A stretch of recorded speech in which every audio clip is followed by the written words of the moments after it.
Good to have you back on the morning show here on Arise News. Now we're being joined still from our studios in Abuja by Charles Aniagwu, the Delta State Commissioner for Works and Public Information, for his own reaction to the APC National Convention, governance-related matters, and political developments in Delta State, including Governor Sheriff Oborowori's order to aspiring political contestants in government to resign their positions by March the 31st. He will also speak about the controversy trailing the festival in Ozoro community, where alleged multiple sexual offenses against women were recently committed. Good morning, Charles. Good to have you join us on the morning show today, this beautiful Sunday. Good morning, Steve. Good morning. Good morning. All right. Good morning, Steve, and good morning, Nigerians. Yes, good morning. Thank you. I see that you're still in Abuja. Tell us, how did it go with the APC National Convention, beyond what we have seen, beyond what has been reported? It is the first APC convention that you and His Excellency, the Governor of Delta State, will be part of as members of the party, given the fact that you've always been, PDP, for many years. How did it go, and what's your assessment of the way that APC, organized its own convention? Well, thank you very much, Charles. You do know that the convention is more or less the icing of the cake. And of course, before you progress to ice the cake, it means that there must have been a baking process. And if you permit me, I would like to take you through how we baked the cake before proceeding to ice it. You recall that sometime in November last year, the party had a NEC meeting where the party agreed that there was a need to proceed to have elected persons occupy offices of the party, starting from the ward level, through the local government, to the state, the zonal, and of course progressing to the national level. And that meant that the party needed to do away with certain individuals who may be occupying those positions in acting capacity, or who are more or less caretaker members of the leadership of the party. And following from that particular approval by the NEC of the meeting for the party to proceed to have these persons elected democratically to run the offices in the party started with the ward congresses earlier this year. And then after the ward congresses, we proceeded to the local government congresses. And at the ward congresses, leaders were elected at different levels. And then through those leaders and other individuals, we also proceeded to the local government levels, where the leaders of the party at the local government levels were also elected. And then thereafter, we had the state congresses, where across the length and breadth of the federation, the different states were also able to organize their own state congresses to give way for the emergence of democratically elected officials of the party at the state level. Then prior to the national convention, there was a need to also have the zonal congresses. The zonal congresses meant that the six geopolitical zone will gather in a place, and in the case of the South-South, they converge on Asaba to be able to elect those who will also run the affairs of the zones, which of course comprise of the states of the South-South, and then the 6 states in a number of other geopolitical zones, the 7 states in the Northwest, and the 5 states in the Southeast. Having done that, there was the need now to progress to the National Convention. Why did I take you through these processes? For you to see that in the course of all those baking of the cake that I have mentioned, it was more or less rancor-free. We were able to have a process that was democratic, that followed the Electoral Act and conformed with the constitution of the APC. Having achieved that, the leadership of the party and indeed every other person progressed to Abuja, where, first of all, in the course of the convention, there were processes that needed to take place even before the election. The convention, being the highest decision-making body of the party, needed to pass certain resolutions to pave way for the processes that would lead to the emergence of the national officers of the party. There was the need to, first of all, dissolve the existing ESCO, so in which case every position became vacant, because you are going to now fill vacant positions, and you cannot fill those vacant positions if they are still occupied. And to make sure that those positions have become vacant on account of the expiration of their tenure, the convention first of all proceeded to move a motion for the dissolution of the existing body. That was done and carried successfully. And then there was also the need, moving in line with the new Electoral Act, to either pass through a process of bringing everybody to come and vote, or through a consensus approach. And so there was also a motion for the convention to approve which processes that we needed to observe for the purpose of electing this national officer that will now fill this position that have suddenly become vacant on account of that resolution passed at the convention. That also having been carried, the party now proceeded to be able to elect those individuals through the consensus approach. And today we have brand new executives of the party that have been sworn in immediately after they were elected.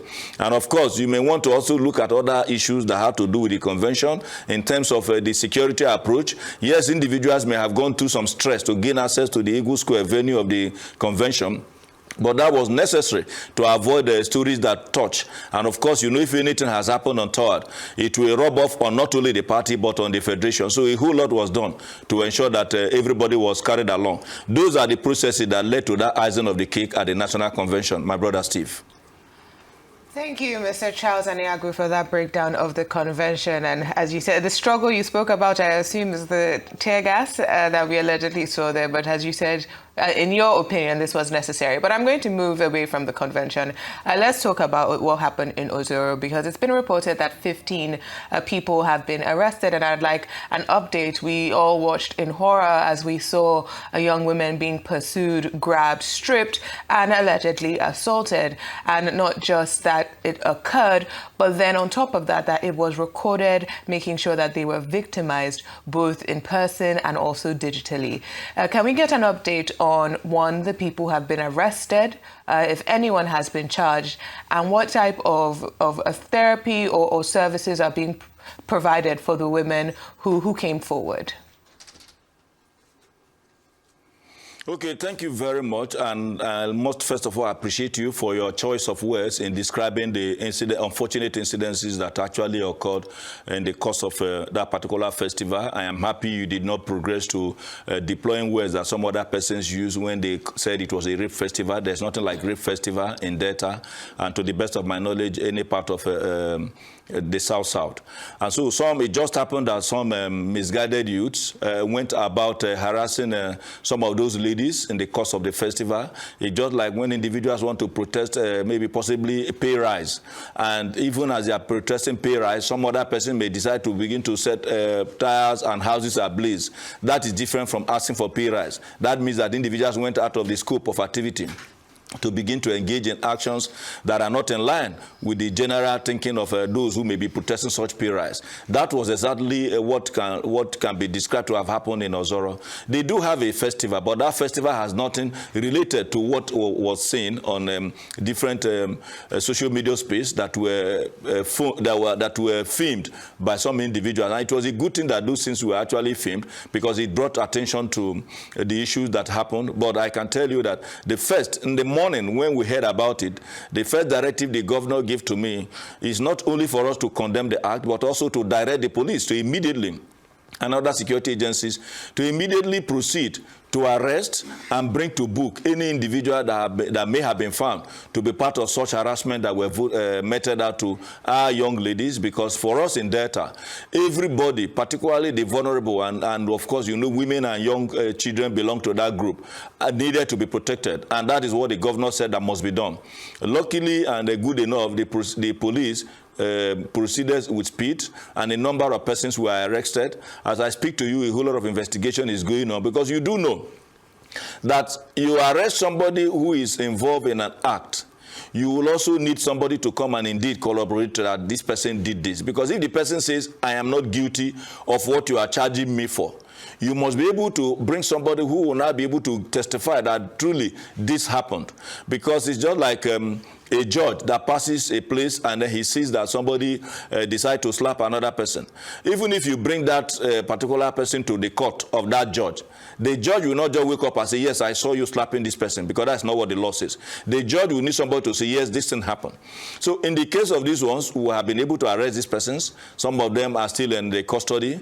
What we have not been able to get in terms of evidence is the issue of anybody that was raped, as in the concrete terms of the word rape. But in terms of harassment, the video evidence were even enough to prosecute some of these persons, and that is what the police is doing. And the governor have said that anybody who is found to have participated in that very, very unsavory act must, of course, be brought to book. And that is where we are. And the governor is very determined to ensure that anybody who participated in that is indeed brought to book. Yes, Mr. Aniagwu, I'm sorry, just to repeat my question, I think you missed. I asked her how many people had been arrested or detained, and also if there were any support being given to the victims of this sexual violence. Well, I don't have the actual number of individuals that have been arrested at the moment, but I know that a couple of tens of persons have been arrested. I'm also very much aware that they are being interrogated, and the police said if there is anybody, of course, in the course of interrogation, there were a few persons that were arrested, and they saw that indeed they did not have anything, they were not anywhere close to where those things happened. Those ones, of course, following the law, were also allowed to go, but there are others who are still in custody, because the police is also preparing the process of taking them to court. And, you know, of course, preparing that process include getting those who will testify that indeed this person was involved in this act, in addition to the collation of those video evidence that we also saw. Now, when you come to the issue of the support, we have also, as a government, we have also said that, yes, it is important that certain support need to be given out to individuals that were seriously molested. But you know that if support is not only issue of financial. We are talking about psychological trauma. So money does not immediately solve psychological trauma. You need to be able to also go through some process of debriefing, some processes of also giving some psychosocial support to be able to bring that person back to understand that, yes, this thing may have happened to you, but you do not begin to withdraw because it happens, and the next time you see a group of boys who are gathered somewhere, you begin to get scared. So you need to be able to take them out of that kind of a state, and that is a process that is also ongoing as we speak. All right, Charles, thanks for the clarification. I have two questions for you. The first one, I'll stay with Ozoro. What is it about the festival that many people do not know? I would like for you to share a bit of what it's about. We know that it's not a festival that happens every year. It has to do with fertility, you know, for women. Therefore, how cool the fact that a majority of the young guys who behave badly this time around, could it be that they don't have an understanding of what that festival is meant to achieve? And then going forward, what will your government be doing whenever the festival returns, since it's not an annual thing, to ensure that this is a festival that is not, directed in the wrong route, given the importance of Delta State as a culture, as a state of culture. That's one.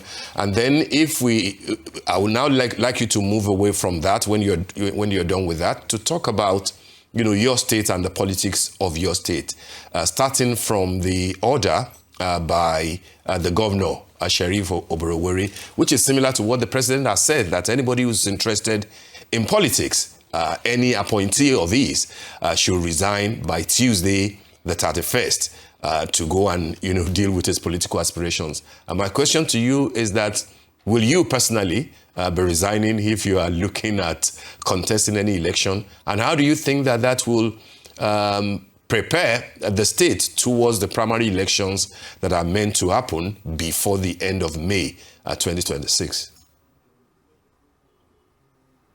Okay, thank you very much, Steve. Let me start from your first question, which had to do with the issue of the nature of the festival. Somehow in the course of your question, you provided some form of answer. If it were to be an exam, it would have become some form of expo when you talked about the issue of fertility. In a particular quarter, not even the entire Ozoro clan, once in a while, they pray for some of their married women who may not have been able to put to bed or to able to conceive. And then on such days, they ask them, please, you just stay at home, let us pray. And then ask the gods to be able to bless you with the fruit fruit of the womb. And that has happened in the course of time, and they believe that, of course, God usually answers. It has nothing to do with molestation. Of course, you saw the example I gave with the issue of when people go and protest for pay rise or possibly lack of payment. You know you are supposed to carry placard and say, pay us, who have worked for this number of years.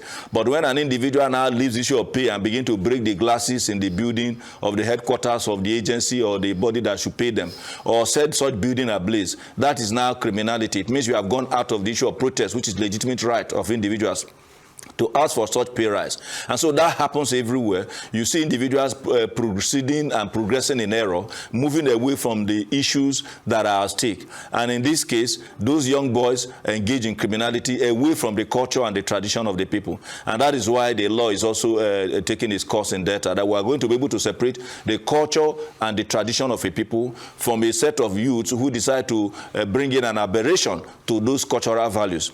Now, also, you did ask, how do we proceed going forward on such issues? While I was a student in the secondary school and even proceeding into the higher institution, we were told in our sociology class that culture and tradition is also dynamic. It sometimes also moves with the changing trends. For instance, at the time such things were instituted, you have a whole lot of persons who just live within that community and not having many people who are possibly not indigenous of that particular community. Today, Ozoro has become a university town. And not only a university town, a university that has over, what's it called at the moment, over 14,000 students, both in the main campus and in the off-campus. Beyond that, not too far away from Ozoro, you also have the only campus of the Delta State University. So you see that that vicinity has a whole lot of persons who come in, who do not know anything about the culture and tradition of those people, who may not be able to understand some of the issues in that environment. And that means that, speaking along the line of the dynamism in culture, that the communities also need to appreciate the fact that even if you say that certain women cannot come out because you need to pray for them, on account of issues of getting God to bless them with fruit of the womb, you must also acknowledge that there are certain individuals who may not belong to that class. That is the issue of dynamism. All those who are also looking at, so that discussing with the leaders and the traditional institution in that community to be able to ensure that there's some form of adjustment from the issue of asking A, B, C not to come out. To know that this community, you need to also carry out a whole lot of sensitization to bring on board everybody to understand the issues. But that does not in any way bring to the fore anybody who decide to progress in error and now decide to harass any of those persons on account of tradition. We have said as a government that we will continue to protect the rights of everybody, particularly the vulnerable members of the society. Now, coming to the second aspect of your question, what my governor said and what the president also said in terms of their directives to those who are appointed to vacate this is in line with the law. The Electoral Act is very, very clear on the number of days that you must remain off before you become eligible to contest in an election. It's different from those who are holding elective position. It is believed that if you do not leave the office and you begin to contest election while you are holding such office, there are a whole lot of advantages that you may take that will not be too good for those who are not holding offices. Because take, for instance, if I am to contest, of course, to make it clear, Steve, I'm not contesting. So by the grace of God, I'm still interested, subject to the blessing that comes from God and the governor himself in holding the offices that I'm occupying at the moment. So I'm not going out, I'm not resigning to contest any office.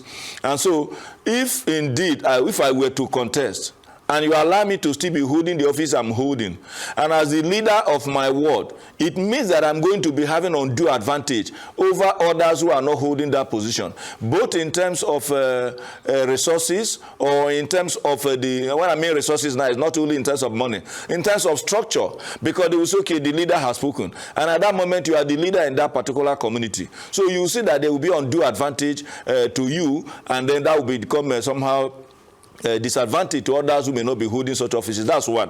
Secondly, when you also contest and you are holding such office, it also becomes some form of distraction, because rather than engaging and concentrating on what you are supposed to be doing, you will see that you are abandoning your office to concentrate on that particular position that you want to contest. Thirdly, if you are also holding such office and you now want to go and begin to campaign and contest, there is a tendency that you will also further abuse the office by taking advantage of the resources available in that office to gain undue advantage over those who may not be having access to either public funds or any of such. So it's a good thing that we have it in the law that the moment you are going to contest and you are holding an appointive position, you should be able to leave it so that you go to what we call in this part of the world level playing field. And then you're able to play, not that somebody is on the hill and another person is playing from the valley. So that is the way it is, and that's also what the president, following the law, I've also directed members of the Federal Executive Council, even as we also did in Delta. Perhaps you may also want to know how the governor has also been able, because I recall the last time we spoke, you did ask how we're going to manage the different tendencies in Delta, that there's somehow some form of what looks like a cloudy atmosphere in Delta on account of our moving into the APC and the individuals who held sway before we came in.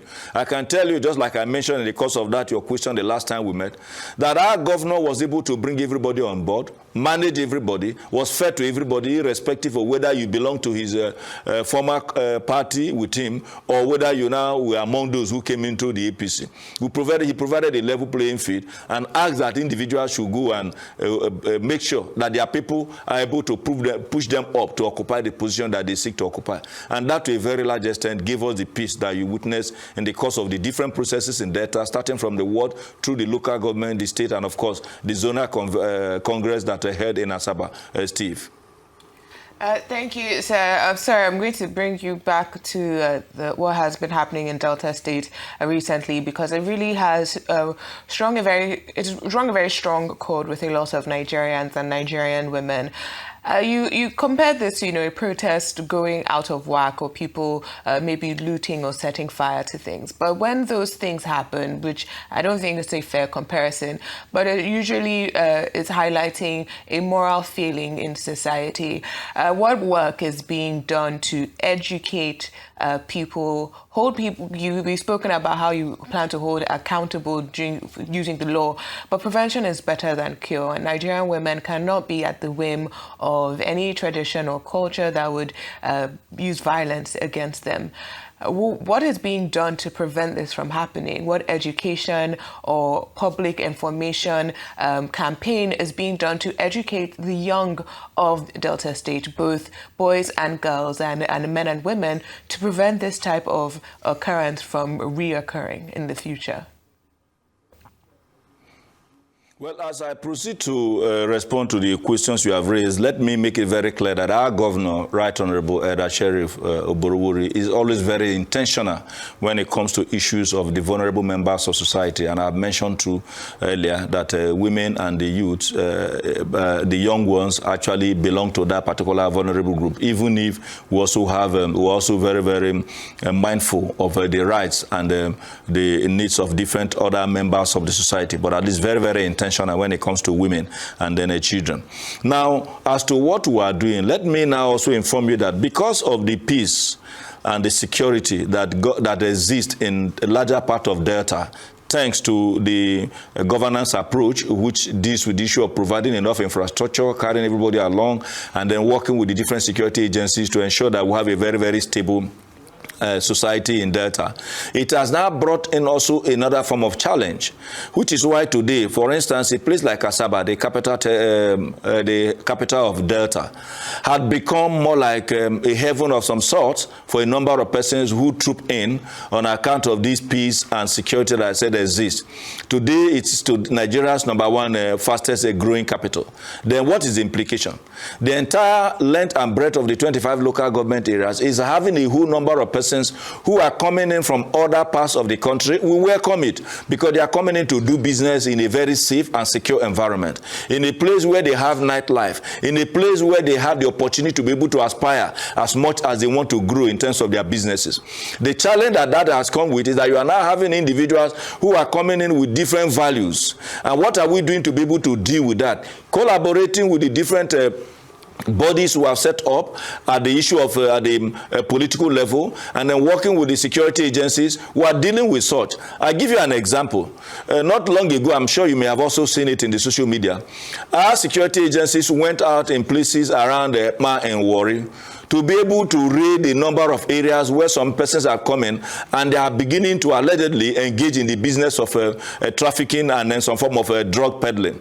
And so what did the security agencies do? They swoop on such environment with a view to, of course, arresting that particular development, to let them know that the peace we enjoy, yes, we are welcome to come and do business, but there's a kind of business that is allowed. Because we believe that if individuals are allowed, on account of the latitude that exists, the freedom that exists, to begin to engage in such kind of businesses, it somehow goes hand in hand with some form of crime and criminality, and it may trigger some form of upsurge in crime. And I saw the police swooping on such persons with a view to arresting the situation. And we are doing so because we believe that we needed to be able to mop up. And in mopping up, we also, as a government, extending a whole lot of assistance to reduce the challenges that individuals face on account of the economic challenges that we have across the length and breadth of our country. So a whole lot is being done, a whole lot of approach, both from the governance aspect, both from the security aspect. So there's a mixture of the stick and the carrot approach in Delta for us to deal with those issues that may lead to some vulnerable members of societies being subjected to some form of hardship that you talked about in the course of your question. All right, Charles, very quickly, just before we let you go, it's political season now. And a lot of people are worried that, given the fact that, the conventions are just being held for all the parties, primary elections will be held between April and May, campaigns will start between August and September for presidential, and governorship, and of course for the legislators, and then the elections in January and February. People are worried that for a few governors at least who have demonstrated capacity, like your own governor, people are worried that maybe this might take attention from matters of development and, good governance. How do you think all this schedule that leads all the way to February of next year, politically speaking, how do you think that it might affect your state, and how will you stay the course from what people are saying? Very briefly, please. Well, thank you very much, Steve. Yes, thank you very much, Steve. I'm aware that several times you have asked me a question as to what we are doing in that. I told you that my governor have made it clear that even on a day to the election, the day that people will be voting, he will still be very much engrossed with a whole lot of projects and processes. And thank God, most of our commissioning and most of our groundbreaking, you're always involved in coverage. Not long ago, you saw when we approved projects worth over 400 billion in terms of capital projects. Those projects that we approved are already being processed. Awards are already being given out by individuals who have tendered for those projects. And of course, our principle of paying 40% mobilization to any of the contractors that win any of those projects. And the governor made it clear that even as we proceed to celebrating our 3rd year anniversary in May, a number of projects have also been lined up. He said even if a day he's going to go and campaign, before he goes to a local government to campaign, he must see projects that he must commission. From the commissioning grant, he will go to the campaign grant. What that tells you is that governance will not suffer under Oburuwuri on account of the politicking. And he's leaving the talks. And so be rest assured, I want you to hold me accountable next time you ask me in terms of the question as to whether we are leaving whatever we say we are going to do. With Oburuwuri, I am always very confident that whatever we say we are going to do, we will do it because he always walks the talks. So be rest assured, Steve, that governance will not in any day suffer in Delta on account of the politics and politicking, because Oburuwuri have put in place processes that will ensure that governance is something that will continue. Don't forget, I told you the last time, he has talent for managing resources, and that is what we're enjoying in Delta, and which is why we can boldly say that will remain the #1 most sovereign state in Nigeria today. All right, thank you, Charles Aniagwu, Honorable Commissioner for Works and Information, Public Communications in Delta State. Thank you very much.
Welcome back to the morning show here on Arise News. Now to PDP, where Minister of the Federal Capital Territory, Nyesom Wike, has declared that reconciliation efforts within the People's Democratic Party will continue after today's national convention, which his faction in the party is set to hold. Wike revealed that the party has adopted consensus arrangement for elective positions at the convention, describing it as a significant departure from previous practices. According to him, such an approach would demonstrate unity and a shared commitment among party leaders to move beyond internal divisions. You went to court does not mean that I don't want reconciliation. Court is another process of reconciling the parties. I do know and I believe, like I said before, that the governor of Bauchi State came and we met, and he told me that he was going back to meet his people, and I've not seen him again. All I said is that convention was God. We cannot. There's no reason why we should not hold the convention. And that does not mean that the constitution will not also support. Even as APC is, they have crisis. They have had their convention today. The constitution is a continuous exercise. Now, for his reaction on what the Honourable Minister said about today's convention and the future of the PDP, we are now being joined by Dr. Adetokunbo Pierce, a member of the Board of Governors of the People's Democratic Party. Good morning and welcome to the morning show, sir. Good morning. Now, let's get straight into this. So you were here last year. At that point in time, you still maintained that despite the PDP's troubles, it was the best option to go against Tinubu in 2027. Mm-hmm. Last month, you said that the Turaki convention, that faction, the Makinde faction, that Turaki had 30 out of 36 states supporting him, that was a legal convention. However, we're seeing different now come from the Minister Nyesom Wike. Is the PDP dead? Well, the FCT minister is obviously making a name for himself as a rogue minister, as a reckless and irresponsible human being. I say this because everything he has done and said is contrary to common sense and respect for the law. Mr. Wike and his group have been suspended by the PDP, not only suspended, expelled from the party. Under what jurisdiction will an individual say he's having a national convention of a political party he doesn't belong to? He should have formed his own party and then go for the convention. You know, he's saying now, you can hear him say, the convention must go on. You know why he's saying that? Because the convention is already null and void. Here is why.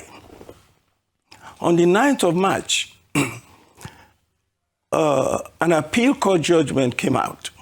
3 issues were discussed. One, the one that did not favor the PDP. Which PDP? The PDP. There's only one PDP.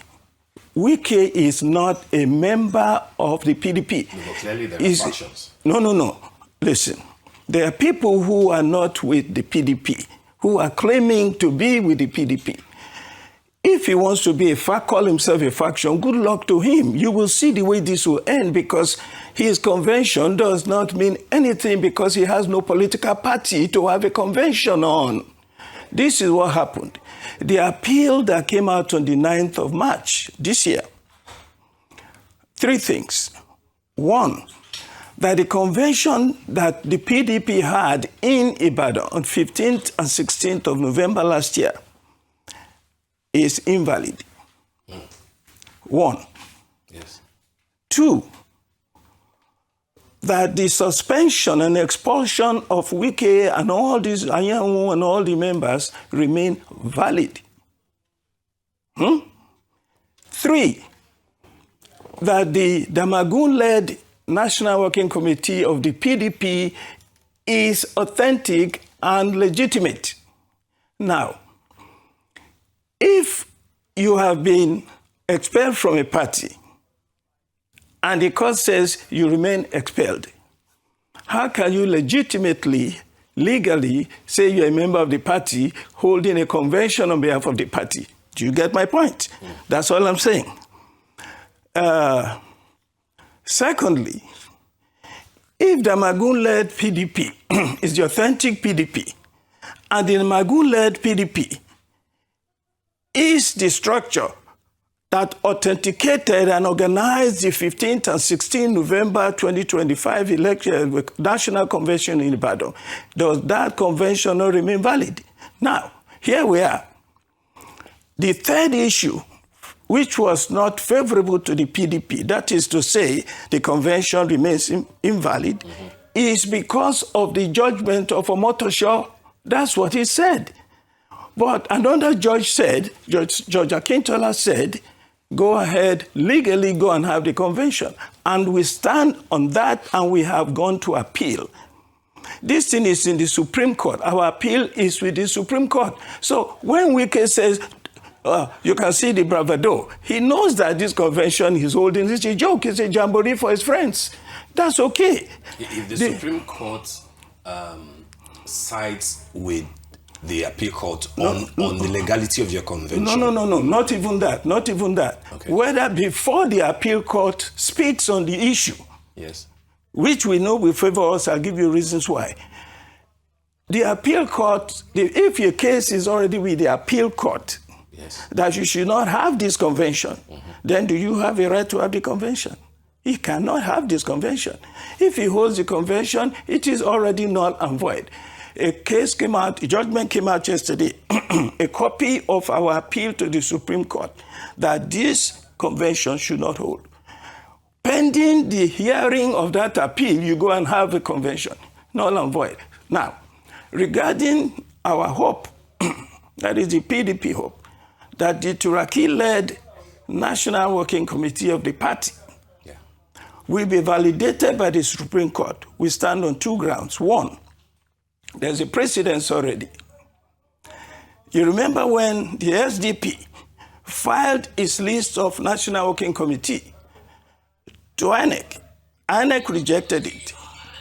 SDP appealed. Supreme Court said to INEC, you have no right to interfere in the internal matters of these political parties. Therefore, accept the list that they're giving you. We believe that under precedence, we are going to be vindicated when our case is heard at the Supreme Court.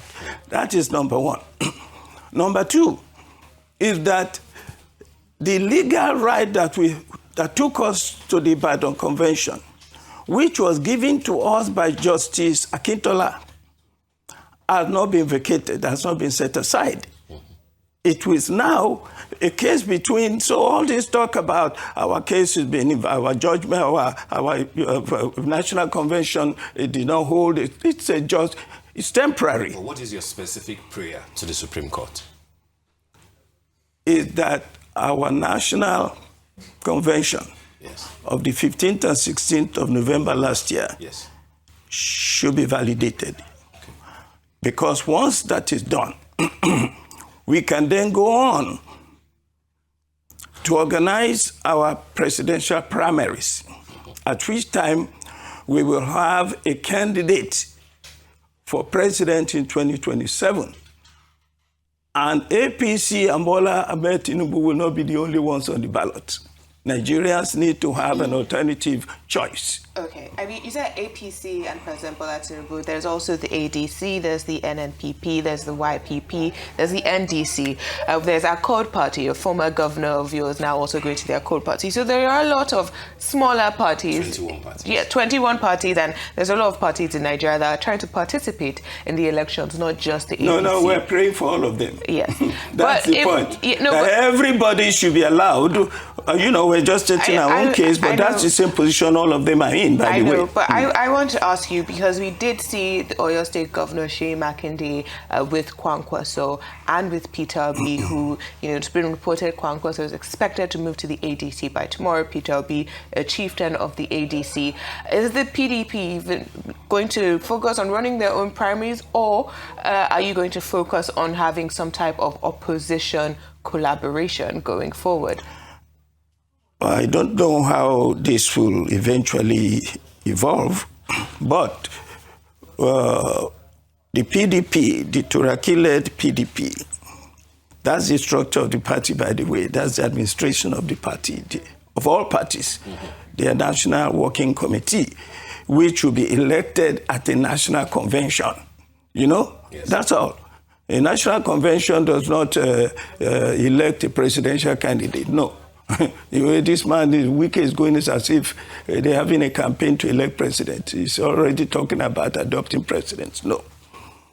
Whatever happens with us, with the PDP, we are going to emerge as the major alternative to APC in the next election. And whoever emerges at the national presidential primaries of the PDP, mark my word, it could be your governor from Oyo State is going to be the next president of this country. I guarantee you, because the structure is there. We are the only party that has the proper structure in place. You talk about IPAC, all these political parties. We've been there before. Some of them, their whole cases, their whole parties in their briefcase. They don't even have an office. But ADC is, look at what is going on with ADC now. This APC administration is trying to deregister ADC. They've already done enough damage to Labour. So what we're looking at, that's why we're fighting so hard. The damage they've done to Labour, have they not also done that damage to the PDP? The PDP came in after 2023, you had double digits governors. You're now down to one or two, depending on who you ask, sure, whether or not Bauchi is leaving or staying. It's not depending on who you ask, it depends on what emerges. We don't know. What emerges. But one or two, and you started with double digits. In the House of Representatives alone, you have lost 63 reps, right? So the structure that the PDP claims to hold... That's not structure. That's not structure. Okay. First and foremost, let me tell you the structure of a political party. Okay. The governor does not make the party. The party makes the governor. We bring them in, they come and contest. Many of them, one of them wins, and they become our candidate. So the governors come and go. In the last election, 2023, I gave this example before. APC had, that Bola Ahmed Tinubu's party had 22 governors. Bola Ahmed Tinubu won in only 12 of those states. He lost in 10. The PDP, we had 12 governors, and our candidate won in only 5 of them. And the most clear example that the governors don't make the party, don't make the victory, is Peter Obi. Obi had no governors at all, and he won in 12 states. So forget about these governors. Many of them, and you see, when you see people living in the National Assembly, don't forget, many of them got into the National Assembly through the apron string of the governor. So when you see one governor leaving, virtually all the House of Reps, senators from his state will go with him. So we are back to where the structure is. Let me tell you the structure of every political party. If you want to know the strength of a political party, find out, do they have ward structure? That means to say, do they have a ward chairman? In all the 245 wards of Lagos State, for instance, ward chairman, ward woman leader, ward youth leader, ward financial secretary, ward legal secretary. Every ward of the 245. The same thing at the state, at the local government level. The same thing at the state level. That's why when you hear the PDP state chairman saying all of them are behind Turaki-led National Working Committee, that is the party, not the governors. That is the party. By the way, this convention has been challenged by virtually all our state chapters in every state, for instance, Ebonyi now, on Thursday, just 2 days ago, there was a judgment that this convention should not hold. The same thing followed in Anambra. So this is where the party is. This is when I tell you that the PDP is alive and well and strong and ready to win election. All we need, if they give us, they've been postponing, fighting us. Wike has declared that we must not have a presidential candidate. I never heard anything so ridiculous in my life. You want to destroy democracy, you by yourself, against 200 million of us? It's not going to happen. Now, once we have our primaries... Do you say Wike is trying to destroy democracy? Well, yes, by the actions he's taking. He's saying that we shouldn't have... destroying democracy or the party? Well, if you destroy the PDP, the opposition party, you destroy democracy, because that means there'll be only one party, which is what he is saying. That it should only be the APC and Tinubu, everybody should go. If you do that, then you have an authoritarian, a dictatorial committee. You do not have a multi-party.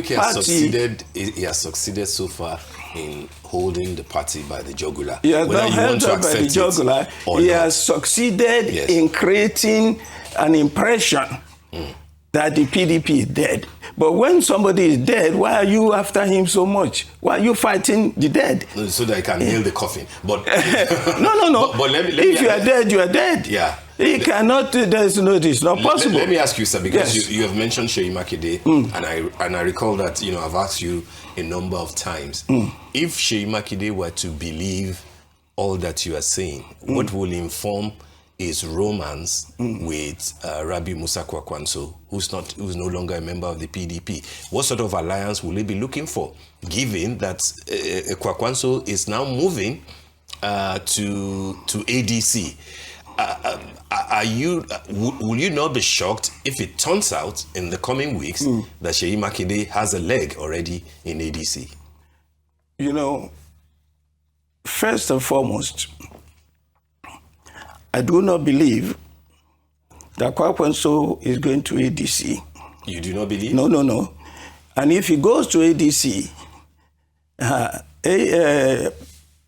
Bola Ahmed Tinubu, everybody... One of his spokespeople announced yesterday. We have to be very careful. You remember last week they said Bala had gone to APC, Bala Mohammed, and now we say he hasn't gone. So look, let's see what happens. But whatever happens, there's a lot of alignment, realignment, planning going on. Some people are giving the impression they're going here. God knows why they're going there. But I assure you that if a Kwakwanso PDP alignment goes on, when Kwakwanso visited Seyi Makinde about a few weeks ago, he made a statement. Everything he has achieved in politics was through PDP. And this is a political family.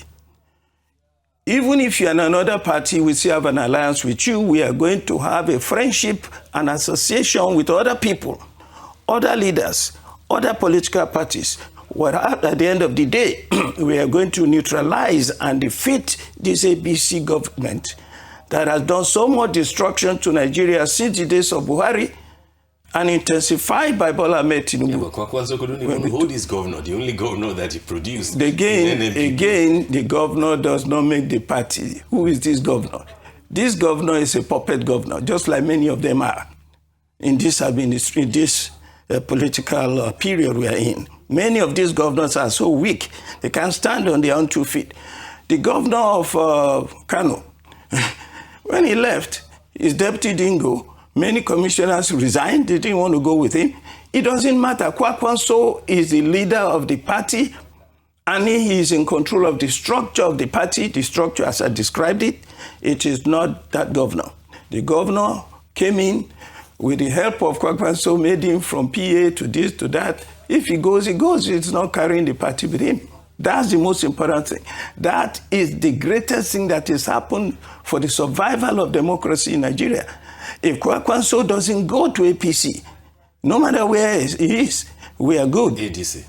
If he goes to ADC, if he doesn't go to APC, is what I'm saying. Go to APC. Now, don't forget, I believe that one way or the other, Kwakwanso is going to work with the PDP And we are going to use the support from that Kanu numbers there and the impression that people will get. It will give us confidence as we move along.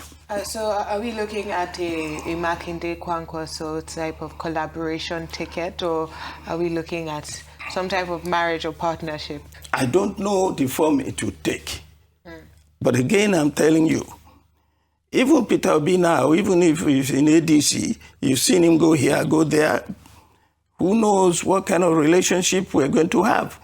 Because sometimes, you tell some of your supporters, we're going to split our vote. You go here, you go there. At the end of the day, all I'm saying is there's going to be enough collaboration that will defeat this APC government, because it has not been a government working in the interest of Nigerians.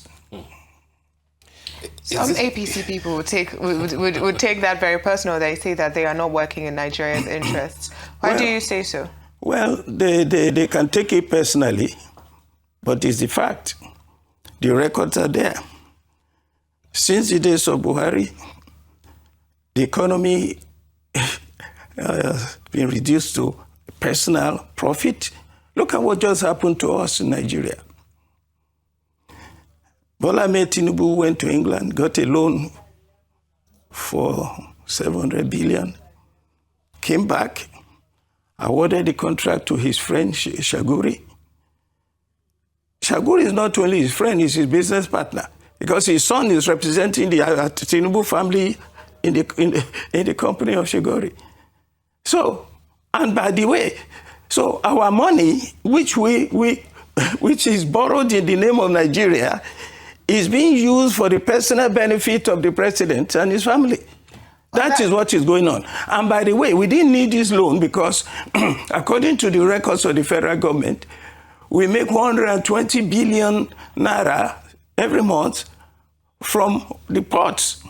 That's a heavy allegation you're raising there. Yeah, I'm raising the allegation because of the facts and figures I'm giving you. How can you be making, according to the records of the government of Nigeria, we make 120 billion naira a month in Apapa port. If you have 120 billion, which it translates to about 1 billion pounds a year, and then you are going to borrow 1 billion pounds from government. No, 120 billion is not 1 billion pounds. How many years would that be? If you are making 120 billion naira a month, in 1 year you are making over 1 billion pounds a year. So use your own money to develop your country.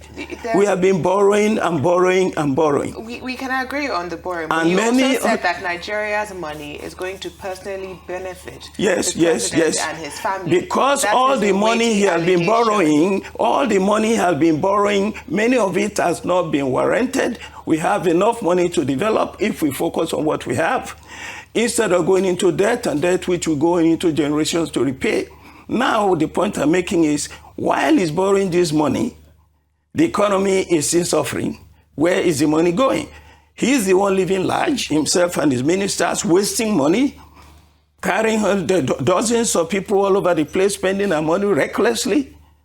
He's living large when the majority of the people are suffering. We cannot even pay minimum wage. Do you know that what we are paying? Look, what is minimum wage now? In some places, people still make less than 30,000 naira a month. Yeah, but that would be illegal. The minimum wage is an act of law. If you don't pay up to 70,000, it is illegal. Even the 70,000. But whether it's illegal or not, you know and I know that there are many places where they're not paying it. What is the role of government? Is it not to enforce the law? To make sure that those minimum wage is paid. They will enforce it. They have to complain. The same way that you have abroad. What do they call the sort of jobs that are not reported? The sort of undercover black job. Market. Sort of job. But that's not my point, sir. Because of time, the issues with PDP, the case at the Supreme Court. What worst case scenario do you envisage?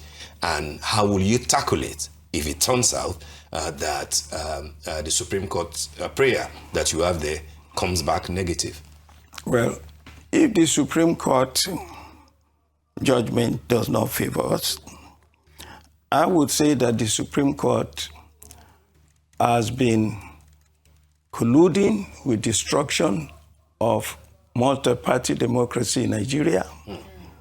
That will be one of the greatest crimes against the people of Nigeria, where you don't give them a choice to have an alternative. Because what happens to the PDP... PDP is not the only alternative. Look. Do you believe that it's setting a precedent? PDP, ADC, LP, all of us are in the same boat. In fact, they are worse than PDP. Their situation, these other political parties, their situation is worse than that of PDP. That's all I'm saying. Whatever the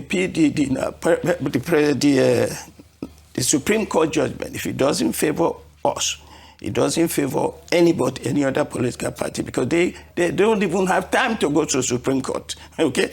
So there's a problem. So please understand it in that context. Nigerians know exactly what I'm saying. If it so happens, I guarantee you, whatever political party or whatever situation, don't forget that there are some political parties that don't need all this validation, because whatever way they have registered themselves, they can go into their convention overnight. Yes. If they do that, whatever party Turaki and the leadership of the PDP say, all of us in the PDP should go, that's where we're going. If they give us 48 hours to organize our presidential primaries, because that's what they're trying to do. They're delaying and delaying and delaying. They think it will be, same thing they are doing to the ADC, by the way. Delay, so that maybe at the last minute it will be too late. If you give PDP 48 hours to assemble, if I get the word now as I'm leaving here that we should meet in Abuja for whatever, I'm going straight to the airport and we are going to be. All you have to do is call everybody in the world. All over the country, call the 36 state chairmen, and everything is ready. No matter what happen in 2027, APC Bola Ahmed Tinubu will be defeated, and they're going to be sent packing. Without all the parties, without all the opposition parties coming together? Look, that's not the way it works. Are you not seeing what Atiku and co saw, when they left the PDP, knowing that PDP had become irredeemable? Look, it is not the number of political parties that determine the result of elections. I don't know if you remember the CUPP, Coalition of United Political Parties. I do remember, yes. I happen to have been a member of that group because I left the PDP and went with the SDP. When we got there, all of them were fighting each other. It's a waste of time. It is not the numbers that matter, it's the strength of the structure of the party. Let me tell you, 5 political parties put together is not even a quarter of the PDP. There's no political party in Nigeria put together. The only major political parties that have existence organization that can conduct election in Nigeria is the APC and the PDP. That's a fact. And you know that a lot of those people in the PDP, in the APC, are people that we trained in the PDP. I mean, let's go back to the fact of what you raised previously, right? Is that Peter Obi, the Labour Party, who were they before the Peter Obi candidacy really reignited attention in the party? And as you said, he won 12 states. So perhaps it is not the vehicle the person uses, perhaps it's the candidate or the person themselves. No. Well, the candidate has to do with it. The candidate has to do with it. The structure of the party. You see, Obi's structure was a different type of structure. It was a movement. Yeah. It was Obi and the situation at the time that ignited his campaign. Now, he does not have that messianic support that he had. So all that is left now is the political structure of the party. By the way, we are also in the PDP going to present to Nigeria an individual whose character, record of integrity, performance on the job that is in now will encourage Nigerians, will create a belief in Nigerians that here we have a leader that is not corrupt, that does not have a record of trafficking drugs before he came into office, and has a clean record as an individual whose family name we know the school he went to, we know his age, everything is clean. We have, I'm not calling anybody's name. I'm not calling anybody's name. I'm only telling you that the kind of person that we will present in PDP will be a person that will be acceptable to Nigerians, and Nigerians who believe that for change we are going to have positive and creative progress for themselves as people of Nigeria. Let's hope that you'll be able to present anybody at all. But of course, we do wish you well. You better pray for us. It's not just a prayer for PDP. It's a prayer for yourself. And who is your uncle going to vote for? If he or she, your auntie, they decide that they're going to vote for... Everybody will decide on that. Exactly. Should they not have a choice? Should she not have a choice? The leader for 2027 should she not have a choice? There are choices. There are choices. Everybody... Well, the choices are not there now. We have to go now. They are fighting also that the choices will not be there. And we are saying PDP is the greatest choice. Let us have a choice. Well, thank you, Mr. Tokunbo Pierce for joining Dr. Tokunbo Pierce for joining us this morning on the morning show.